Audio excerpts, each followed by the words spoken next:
दोस्तों, सड़कों पर होने वाले अतिक्रमण पर आधारित सीरीज में आज हम इंदौर की सड़कों पर हो रहे अस्थायी अतिक्रमण यानी बारातों और जुलूसों की बात करेंगे, जिनके कारण सड़कों की हालत दिन प्रतिदिन बद से बदतर होती जा रही है। तो आइए आज का वीडियो शुरू करते हैं। नमस्कार दोस्तों, मैं हूं भव्या सिंह और आप देख रहे हैं प्रलय टीवी। सब्सक्राइब कीजिए प्रलय टीवी चैनल को और बेल आइकन दबाएं लेटेस्ट न्यूज़ अपडेट के लिए। दोस्तों, शहर में शादी ब्याह की शुरुआत होते ही सड़कों पर बारातों का अंबार लगने लगता है। सैकड़ों की संख्या में बारातें और हजारों की संख्या में बाराती सड़कों पर झूमते गाते ट्रैफिक व्यवस्था बिगाड़ते हुए देखे जा सकते हैं।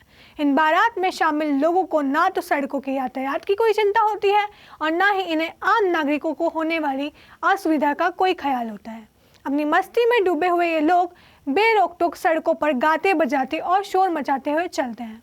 पिछले दिनों जब से शहर में शादी ब्याह का सीजन शुरू हुआ है, तब से रोजाना सड़कों पर यही स्थिति बनने लगी है।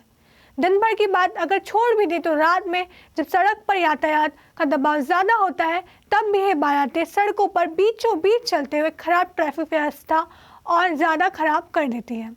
रात में अपनी नौकरियों और काम धंधों से लोग अपने घरों की ओर लौटने लगते हैं, इसलिए सड़क पर दिन भर की तुलना में काफ़ी ज़्यादा भीड़ भाड़ होती है। हर ऐसे में एक भी नाचती गाती बारात सड़क पर आ जाती है तो पूरा ट्रैफिक चौपट हो जाता है और जाम की स्थिति बन जाती है। आपको बता दें कि पिछले कई दिनों से हम सड़कों पर निकलने वाली इन बारातों की रिपोर्टिंग कर रहे हैं।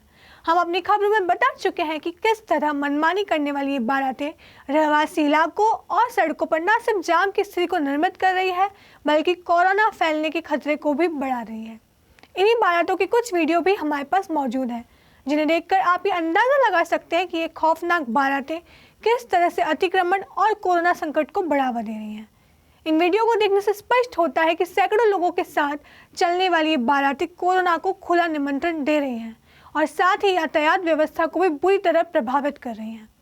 पिछली बारातों की तरह इन बारातों में भी ना तो किसी के चेहरे पर कोई मास्क दिख रहा है और ना ही किसी प्रकार की कोई सोशल डिस्टेंसिंग ही नज़र आ रही है। आपको बता दें कि शहर में इस समय कोरोना का खतरा भी काफ़ी ज़्यादा बढ़ा हुआ है और ऐसे में इन बारातों की इस तरह से बेरोक टोक निकलना कितना ज़्यादा खतरनाक हो सकता है कि ये बात किसी को भी समझ ही नहीं आ रही है। कोरोना के साथ साथ ये बारातें सड़कों पर होने वाले यातायात को भी भयंकर रूप से बर्बाद कर रही हैं, क्योंकि ये बारातें जब निकलती है तो सड़कों को पूरी तरह घेर लेती हैं, जिसके कारण ट्रैफिक पूरी तरह जाम हो जाता है और सड़क से गुजरने वाले लोगों को कई तरह की समस्याओं का सामना करना पड़ता है।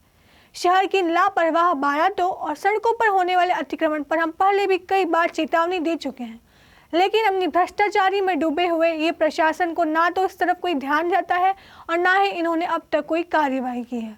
दुख की बात यह है कि इतने संवेदनशील मुद्दे पर शहर के आईजी पुलिस योगेश देशमुख से लेकर एसएसपी हरिनारायण चारी मिश्र भी खामोश ही बैठे हैं, जिसके कारण इन हरकतों को अंजाम देने वाले लोगों का हौसला दिन प्रतिदिन बढ़ता ही जा रहा है। इसके अलावा कलेक्टर मनीष सिंह और निगम आयुक्त प्रतिभा पाल ने भी अब तक इस मुद्दे पर कोई ध्यान नहीं दिया है और साथ ही शहर की महापौर मालिनी गौड़ भी अपने राजनीतिक कार्यक्रमों में ही व्यस्त है।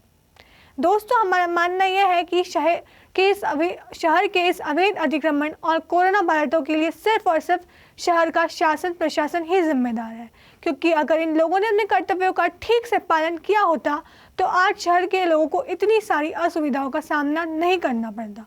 तो दोस्तों, आज के इस वीडियो में फिलहाल इतना ही। आप देखते रहे प्रलय टीवी।